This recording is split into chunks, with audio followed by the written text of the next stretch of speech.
The kitchen still smelled like pancakes, butter, syrup, and something burnt underneath. Mom called it our family discussion, but the way her voice cracked over the word made it sound more like a trial. I sat at the oak table where I'd once glued macaroni art and practiced spelling words. Now it felt smaller, like the walls had crept closer overnight. Dad adjusted his polo collar, Marcus tapped his Rolex, and Jennifer scrolled through her phone, sighing dramatically. "Evan," Dad began, his tone clipped. "We need to talk about where you're headed. About your life choices." I hadn't even swallowed my coffee before realizing they weren't here to help.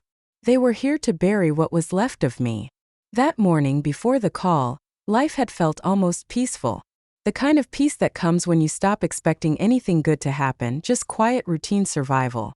The sunlight had filtered through the blinds of my small apartment, landing on a desk cluttered with invoices and half-written emails. My coffee maker gurgled like it was thinking too hard, sputtering out the same bitter cup it did every day. I liked the sound, though.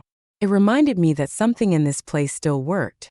Most mornings, I'd start by checking the freelance contracts stacked on my laptop. Accounting work, small businesses, startups, anyone who couldn't afford a firm. Numbers had always been my comfort. They didn't lie, didn't twist words. They added up where they didn't. Simple. Predictable. Nothing like people. There were days I missed the office life I'd had 5 years ago. The glass walls, the team meetings, the quiet pride of being the reliable one. But that ended the day Marcus got promoted to regional director and accidentally took my name off the new project files. I hadn't fought him then. I just walked away. Quitting looked a lot like peace back then. At 36, my world had narrowed to the size of this apartment. A single couch, 2 mugs, and a balcony that overlooked the parking lot of a laundromat. Lonely maybe, but it was mine. Mom's call had come right as I was balancing a client's quarterly report. "Sweetheart," she'd said, voice syrupy like she was offering medicine, "we're having a little get-together. Family only. 10 o'clock. Your father and I think it's time we all talked." I should have known what that meant. When Mom said talk, it usually translated to lecture. Still I went. Because somewhere, under all the distance and quiet resentment, I still wanted to believe there was a version of my family that could just sit and have breakfast. Now, sitting across from them, I realized I walked into something planned. A lineup of familiar faces, but each wearing a look that didn't fit. Mom busied herself refilling coffee cups, not meeting my eyes.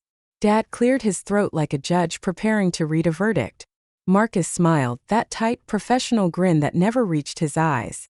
"Evan, we've all been a bit worried," he started, gesturing vaguely like he was presenting quarterly losses. "You've been drifting. No steady job, no family, no direction." Jennifer, always eager to echo him, sighed loudly. "We're not judging," she added, which, coming from her, meant she absolutely was. Their words dripped into me like cold water. Familiar, practiced. They'd said versions of this before, but today felt heavier, rehearsed. Like they'd finally decided to make it official. Dad leaned forward, clasping his hands. "You had potential, son. You could have been a partner by now. But you threw it away. And for what? Some online side work." He said online like it was a disease. I looked down at my hands, tracing the chipped edge of my coffee cup. The silence stretched. I wanted to tell them about the clients who relied on me, about the late nights balancing books for struggling shop owners, about the quiet pride in doing work that mattered, even if no one clapped. But I didn't, because they'd already decided what kind of story I was living, and it wasn't one they respected. When Mom finally spoke, her voice was soft, almost pleading. "We just want you to think about what's next, honey. We can't keep pretending this is working." I smiled, though it didn't reach my eyes either. I didn't realize my life was up for a vote. There's a particular ache that comes from being invisible in your own family. It doesn't happen all at once. It's a slow, steady dimming. One day you're the kid who fixed the Wi-Fi and made everyone laugh at dinner. The next, you're the one they talk about in the past tense. I used to work at the same firm as Marcus, Peterson and Crane Financial. The irony still stings. A family name that looked better on the office wall than it ever felt in our home. I'd started as a junior accountant, the one who stayed late to triple-check reports, who remembered clients' kids' names, who caught the errors others missed. For a while it mattered. Until Marcus joined. He was the golden son, tall, confident, with a handshake that could charm a statue. Where I saw patterns and precision, he saw presentation. He didn't need to be right, he just needed to look like he was. And Dad loved that. Marcus has leadership instincts, he'd say at every family dinner. Like reading from a script. Evan, you've got the numbers, but Marcus has the people skills. I used to nod and pretend that was fine. Until the day I realized Marcus's people skills included taking credit for other people's work. It started small, my balance sheets appearing under his initials, my reports reformatted and presented as his new strategy. First, I thought it was a mistake. Then I caught him doing it. It was a Thursday night around 9. Most of the office was dark, except for Marcus's corner, glowing like a stage. I walked in to grab a file and froze. He was on a video call with upper management, my presentation open on his screen. Yeah, I streamlined our approach, he was saying. Cut unnecessary costs. Brought our client satisfaction up 17% last quarter. My spreadsheet stared back at me from his monitor, my color codes, my formulas. He didn't flinch when he noticed me. Just gave that same easy grin. Hey Ev, just talking numbers. You don't mind, do you? We're brothers after all. Brothers. The word had never felt cheaper. I told Dad the next morning. He listened, leaning back in his chair, fingers tapping the desk. You two need to stop competing, he said. Marcus is helping the company grow. You should learn from him. That was the moment I realized I wasn't part of a family or a team. I was part of Marcus's story, the one where he wins and I play the footnote. The final blow came a few months later, during the audit project that was supposed to earn me my promotion. I'd worked nights, built a system that caught hundreds of discrepancies our team had missed for years. Even the partners were impressed. Then, out of nowhere, I was removed from the project. Conflict of interest, HR said vaguely. Marcus took over. A week later, the partners announced his promotion, the same one I'd been working toward for 2 years. When I confronted him, he didn't deny it. Just shrugged, hands in his pockets, looking at me like I was being dramatic. It's not personal, Ev. You're great with numbers, but you don't look like management. You don't carry the room. He walked away before I could respond. That night, I went home, poured myself a drink, and stared at the ceiling until sunrise. I remember the sound of rain against the window, the faint hum of traffic, the quiet sense that something in me had snapped, not loudly but cleanly. By morning I'd quit. Mom had cried, of course. You can't just walk away from your career, she said. You worked so hard. Dad didn't say anything at all. He just looked disappointed, as if failure was a language I'd chosen to speak fluently. After that, I stopped showing up to birthdays, to holidays, to the endless family dinners where success was measured in job titles and square footage. They stopped asking eventually. Until today. And now, sitting at that same kitchen table years later, I realized they'd never seen my leaving as survival. To them I just disappeared. Marcus took a slow sip of his coffee, eyes flicking toward me. You know, Ev, there's still time to turn things around. Maybe come work for me. I could use someone to manage the smaller clients. He said it like charity. I smiled faintly. Smaller clients, huh? You mean the ones that don't make headlines? He didn't respond, just adjusted his Rolex, the same one I'd once helped him choose when he got his first big bonus. The one he bought with the raise I'd earned. I should have felt anger. But what I felt was something colder, the calm that comes when the truth stops hurting. Because while they'd spent years counting my failures, they didn't know what I'd been building in silence. The kitchen clock ticked louder than it should have. Each second felt like it was marking the distance between who I used to be and what they'd already decided I was. Dad was still talking, his voice steady and deliberate, like this had been rehearsed. We're not trying to attack you, Evan. We just think it's time you start being realistic. Marcus leaned back in his chair. Exactly. You're good with numbers, sure. But freelancing? That's not a career, that's limbo. He smirked slightly, his tone halfway between pity and amusement. You're too smart to be wasting your life doing other people's tax cleanups. Jennifer nodded, flipping her hair like she was sealing a deal. You could come work for Marcus. He'd get you back on your feet. That was the phrase that did it, back on your feet. Like I'd fallen. Like I'd failed. I took a slow breath, my coffee long gone cold. You all think I'm broken, don't you? Mom's hands froze midair over her plate. No, sweetheart, we just… Yes, Marcus cut in. You are. And we're tired of pretending otherwise. He smiled like he was doing me a favor. Dad's been covering for you for years. You've been drifting, hiding behind this independent accountant thing, while the rest of us moved on. My father sighed heavily, rubbing his temples. We're just worried, son. You don't see what's happening. You're alone, you're barely getting by, and we can't keep enabling it. The word enabling hit harder than it should have. I looked around that table, the same one where I'd once brought home straight A's, where Mom had cut pancakes into smiley faces, where Dad had taught me how to balance a checkbook. Now it felt like a courtroom, and I was the defendant on trial for wasting oxygen. I wanted to tell them I wasn't barely getting by, that my clients weren't random. They were small business owners who trusted me, one by one, until the work grew into something steady. That I'd helped a half-dozen companies survive the last few years. But I didn't, because none of them would have believed it. Not until someone else told them it was true. Marcus checked his watch again. Anyway, I've got a meeting in an hour. Can we wrap this up? Evan, I'll have my assistant send you some details about the position. It's nothing glamorous, but it'll give you structure. Something about that word structure made me laugh. It slipped out before I could stop it. He frowned. What's funny? Nothing, I said, still smiling faintly. Just, it's always been structure with you. Control dressed up as concern. The air in the room went stiff.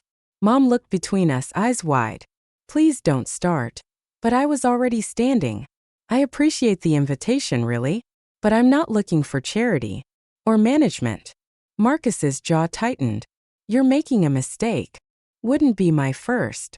I turned toward the door, ready to leave when my phone buzzed. Unknown number. Normally I'd ignore it, but something in me hesitated. I answered. Mr. Peterson? The voice was calm, professional. This is Dana from Miller & Company. Accounting. We've been trying to reach you regarding your client portfolio. I wanted to confirm some figures before we finalize this quarter's statements. I frowned. Now's not really. Actually, she interrupted. It's rather urgent. Your holdings in Amerton Group and Trident Logistics have cleared the final valuation process. We'll be transferring your dividend funds by Monday. The total distribution currently stands at… She paused, typing something. I could feel every pair of eyes at the table turn toward me. $2.84 billion.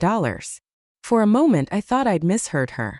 My hand tightened around the phone. Billion. I repeated quietly. Yes, sir. The initial assets you consolidated 5 years ago have appreciated beyond projection.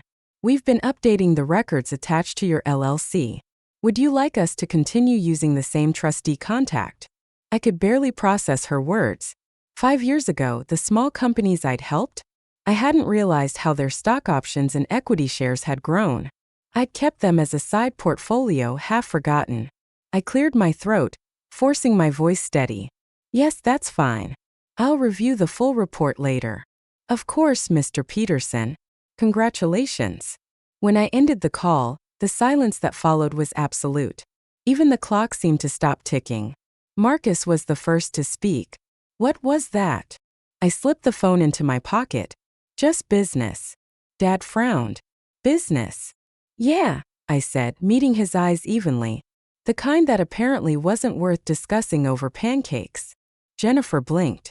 Did she say billion? I gave her a small smile. She did.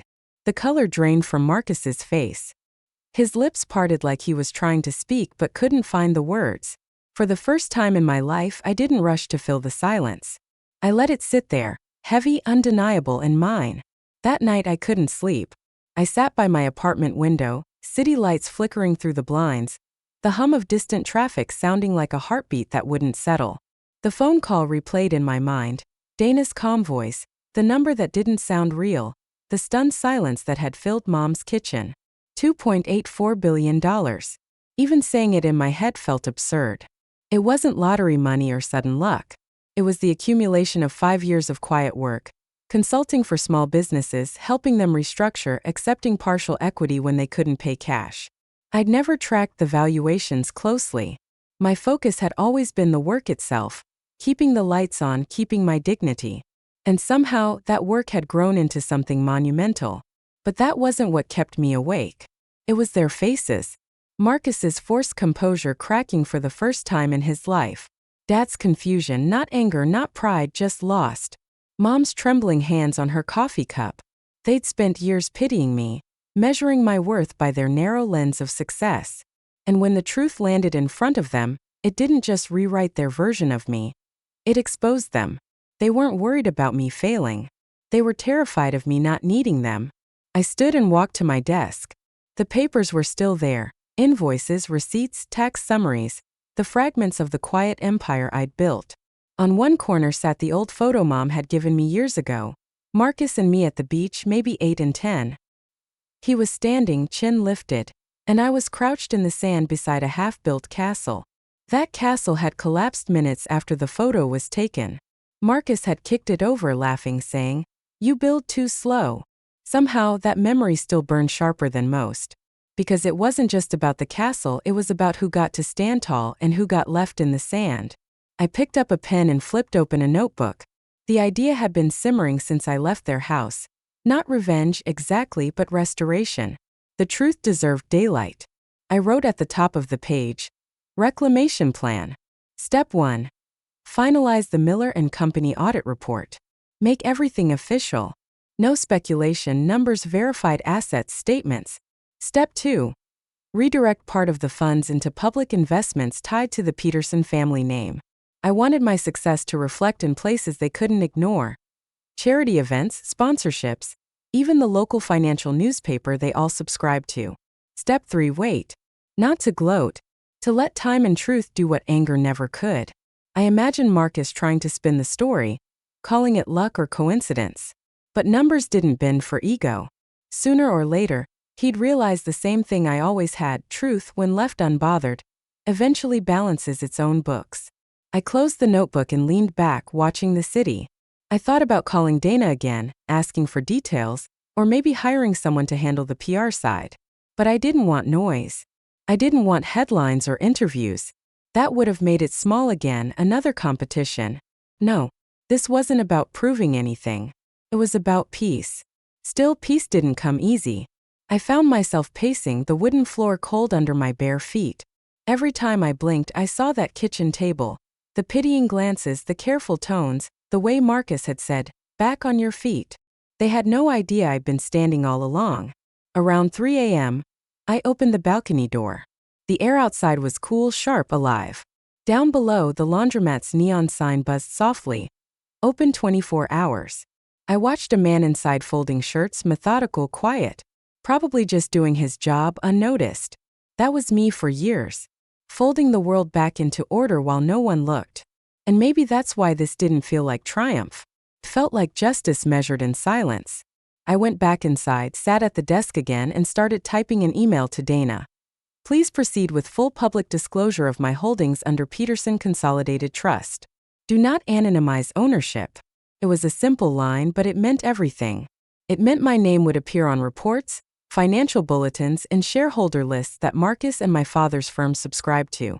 The same name they tried to erase. When I hit send, something inside me settled. Not joy. Not pride. Just stillness. Because sometimes the best revenge isn't loud. It's paperwork, neat, factual, and irreversible. By Monday morning, the first ripple had already started. I woke to 37 new emails. Most were from Miller & Company, confirming transactions and press disclosures. But a few came from places I didn't expect: old colleagues, journalists, even an editor from Financial Standard Weekly. Apparently, the news had broken overnight. Independent consultant Evan Peterson acquires controlling interest in multiple national firms. There it was, my name. Printed cleanly, unembellished, undeniable. For the first time in years, I didn't feel like a ghost in my own story. I made coffee slow and steady, letting the sound of the machine ground me. The world outside kept moving: cars, footsteps, normal life. And yet, something fundamental had shifted. I wasn't anonymous anymore. Around noon, my phone buzzed again, this time Marcus. I almost didn't answer. But curiosity won. "Evan," he said, voice sharp, rehearsed. "We need to talk." I could picture him in his glass office, the city skyline behind him, tie perfectly knotted. About. He hesitated. About this article. Your name's all over the financial feeds. You could have warned us. Warned you. I repeated, letting the word hang. I didn't realize my finances required family approval. He sighed, the sound tight. You know what I mean. Investors are calling Dad, the board's confused. Everyone thinks you bought out some of our clients. It's messy. I walked to the window, watching the sunlight spill across the buildings. It's accurate, though. That's not the point. His composure cracked for a second. You're making it look like I cut you out and now you're swooping back to what? I asked quietly. Succeed. Silence. Then in a softer tone, look, we're family. Let's handle this together. Maybe we can fold your holdings under the Peterson and Crane umbrella. That way it looks unified. There it was. The spin. He wasn't apologizing. He was damage controlling. I'll think about it, I said flatly and ended the call. By Wednesday, the quiet ripples had become a wave. Emails from potential partners, invitations to conferences, calls from former coworkers who'd once looked through me like glass, all arriving with sudden warmth. The same people who hadn't returned messages years ago now wrote paragraphs about mutual opportunities. But I didn't want their applause. I just wanted the truth to breathe. That evening, Mom called. Her voice trembled like she wasn't sure which version of me she was talking to. Evan, honey, are you okay? The papers are saying, well, I don't even know what they're saying. Your father's been pacing for hours. I'm fine, Mom. I just wish you told us, she whispered. We thought you were struggling. I softened. I was. Just not the way you thought. She was quiet for a long time. Then softly, your father wants to see you. I bet he does. 2 days later I went back. Not out of spite but necessity. Dad's call had been short and formal. We need to clear the air. When I arrived, the house looked exactly the same. Same trimmed hedges, same careful symmetry. But something inside felt colder. Dad stood by the fireplace, Marcus beside him. Mom hovered by the doorway, eyes darting between us like she was afraid the walls might break. I'm proud of you, Dad started too quickly. Truly. You've done well for yourself. I studied him. The man who'd once told me I wasn't leadership material. Now speaking like he was at a shareholders meeting. Thank you, I said, voice even. Marcus stepped forward, smile tight. Dad and I were thinking. Maybe it's time we join forces again. We could use someone like you. Imagine how strong the firm would look with both Peterson brothers leading. I stared at him, letting the silence stretch just long enough to make him shift uncomfortably. You want me to merge? He nodded quickly. Exactly. We'll handle PR, make it look like a strategic partnership. You'll still have autonomy, of course. Marcus, I interrupted gently. You don't want a partnership. You want ownership. His face flickered. You're afraid, I said. Not because of what I've done, but because of what it says about what you haven't. He clenched his jaw. That's not fair. Neither was taking credit for my work. The words landed heavy, still calm but final. Dad looked at me then, really looked. For once he didn't have a script. You think we were wrong to push you, he said quietly. But everything we did was to make you better. I met his gaze. You made me invisible. And somehow that's exactly what I needed to learn how to see clearly. Mom's eyes glistened. Evan. I turned toward her, softening my tone. It's okay, Mom. Really. You don't have to defend me anymore. Then, before they could say another word, I set a folder on the table. Documents from Miller & Company, official valuation summaries, ownership certificates. All stamped and sealed. Marcus's eyes widened as he flipped through them. This gives you controlling shares over 12 of your firm's active accounts. I finished for him. The same companies that left your portfolio when I walked away. He looked at me like he was seeing a ghost. This isn't revenge, I said quietly.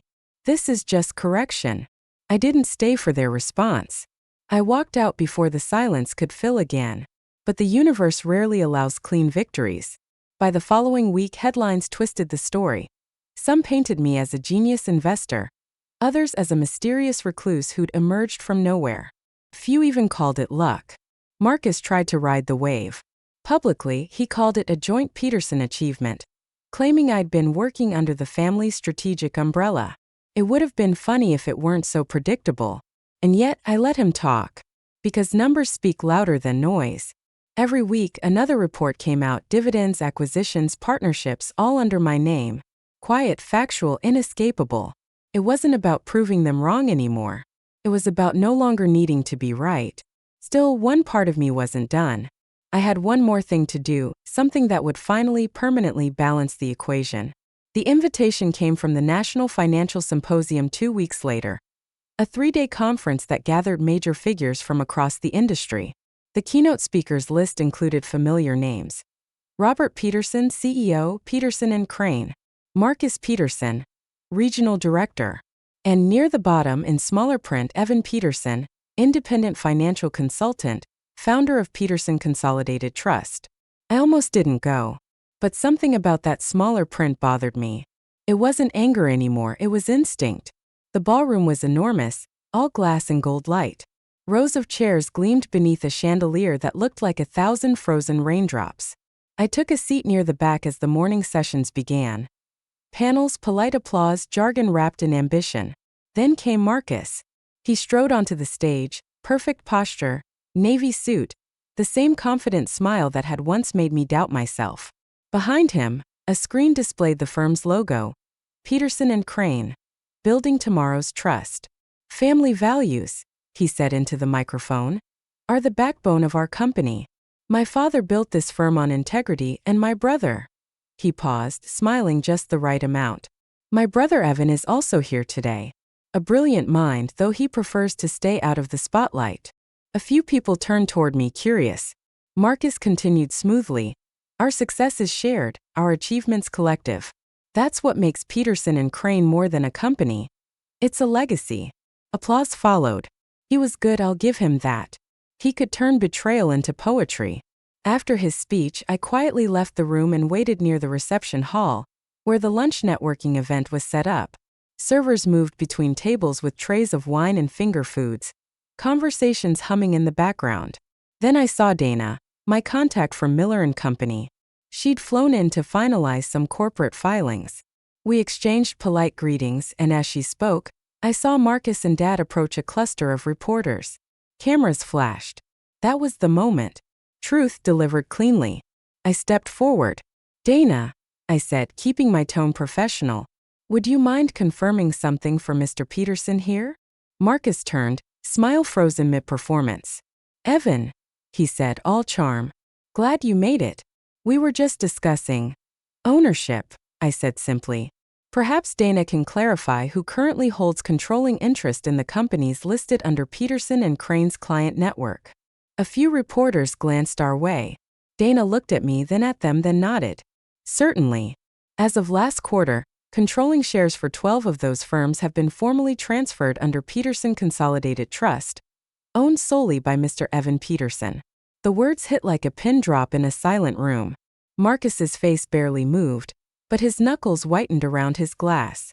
That's not quite accurate, he said quickly, his voice tightening. It's more of a collaborative. It's accurate, Dana interrupted, tone crisp. The documentation was published publicly last week.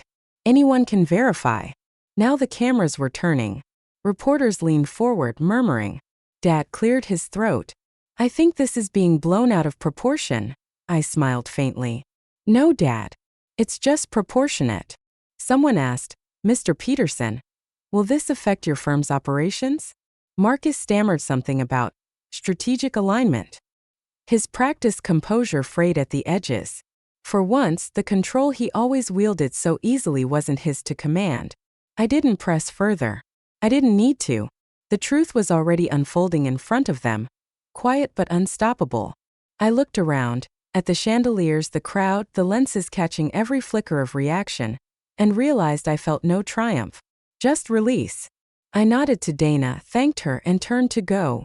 As I walked away, I heard a journalist ask Marcus, So, Mr. Peterson, are you saying your brother owns more of your clients than you do? He didn't answer. Outside, the afternoon sun was blinding. The air smelled faintly of rain on hot pavement, sharp, clean. I loosened my tie and took a deep breath. 4 years I'd chased their approval, begged to be seen. Now the world saw me, and I didn't even need to stay to watch. Truth had done the work. By the time I reached my car, my phone was already buzzing messages, calls, congratulations. But I ignored them. I just drove windows down, the city rushing past in streaks of gold and shadow. For 2 days after the conference, my phone didn't stop ringing. Reporters wanted statements, former colleagues sent congratulatory emails, and even a few old classmates suddenly remembered my number. I didn't answer any of them. Instead, I packed a small bag and drove to the lake house. It had been abandoned for years, ever since Dad decided it wasn't worth maintaining. The windows were dusted with cobwebs, the deck soft with moss. But the air was different here, quiet in a way that made you feel like time was still deciding whether to move forward or stay still. I stood on the porch with a mug of coffee, watching the sunlight climb across the water. The reflection looked like glass, unbroken, peaceful. For the first time in years, I didn't feel like I owed anyone an explanation. The truth had done something strange. It hadn't given me revenge, not the kind that tastes sharp and sweet like people imagine. It had given me distance. And distance, I realized, was freedom. I spent the first evening cleaning. I swept the floors, opened the windows, and let the wind chase the stale air away. There was no plan, no 5-year strategy, no burning ambition to prove anything. Just space to breathe. When my phone rang again, I finally looked at the screen. Mom. I hesitated, thumb hovering above the answer button. Then I picked up. Evan, she said softly. Her voice was tired, almost brittle. I just wanted to hear your voice. For a moment, neither of us spoke. The silence between us felt fragile, like an old photograph you were scared to touch. How's Dad? I asked finally. He's processing, she said carefully. Marcus too. Things are tense at the firm. Your name is everywhere. I didn't say anything. I know we weren't fair to you, she continued. Your father thought he was helping. We all did. I know, I said. And I did. That was the hard part. Their cruelty had been coated in good intentions, the kind that cut deeper because they came from love twisted by pride. I'm proud of you, she whispered. Even if your father can't say it yet. My throat tightened. Thank you. When the call ended, I sat for a long time staring at the lake. A pair of ducks glided across the water, leaving gentle ripples behind them. I thought about the last few years, the failures, the laughter that had always stopped just short of including me, the hollow dinners where success was measured in money, not meaning. And then I thought about the trust I'd built, the clients who believed in me when my family hadn't, the small, steady victories no one had clapped for. Those were mine. That night, I walked down to the dock. The boards creaked under my weight. Above me, the stars spilled like quiet embers over the lake. I thought about Dad, about Marcus, about how much energy I'd wasted trying to be what they wanted. The truth wasn't just about proving them wrong, it was about freeing myself from their version of right. For years, I'd been the family disappointment, the one who wasted potential. Now I didn't feel the need to rewrite that story. They could keep it if they wanted. I was done living inside it. I stayed at the lake house for a week. I read, cooked, and watched the sunrise each morning. Slowly, my mind stopped replaying their voices. By the time I returned to the city, the noise had faded. The world had moved on, as it always does. But something inside me had shifted. When I walked into my small office, the one above the bookstore with creaky floors and sunlight spilling through the blinds, it didn't feel small anymore. It felt earned. On my desk sat a new letter. An invitation to consult on an international ethics board for financial transparency. The irony made me laugh. The same people who once called me a failure now wanted my opinion on integrity. I didn't need to say yes. But I smiled anyway. Sometimes the quiet victories are the loudest. A month later, I drove back to the family house. Not for confrontation, just closure. The maple trees in the front yard had turned gold, their leaves scattered across the driveway like forgotten confetti. Through the window, I could see Mom rearranging the dining table, moving the same vase she'd moved for 20 years. When she saw me, she froze, then smiled, small and cautious. Your father's in the study, she said quietly. I nodded. I just came to return something. The something was an old photo, the three of us years ago at the lake.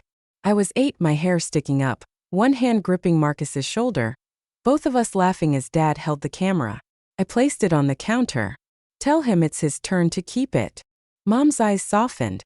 You sure? Yeah, I said. It's time it stayed where it belongs. Outside, the air was cool and crisp, carrying that faint scent of maple sap and smoke. I walked toward my car, taking one last look at the house. It didn't hurt anymore. That house used to feel like proof I'd failed, proof I didn't belong. Now it was just wood, paint, and memory. The real home was something else entirely. A quiet room above a bookstore, sunlight cutting across papers on my desk, a mug of coffee that didn't taste like apology. As I drove away, the city lights appeared in the distance, gold, sharp, alive. People often think revenge is about winning, but it isn't. It's about returning what was never yours to carry. Their judgments, their definitions, their disbelief. The truth did that for me. It didn't fix the past. Didn't change who they were. It simply gave me back to myself. At the next red light, I rolled the window down. A soft wind rushed in, cool, clean, full of motion. And for the first time in a very long time, I realized I wasn't driving away from something. I was driving toward everything that was finally, quietly mine.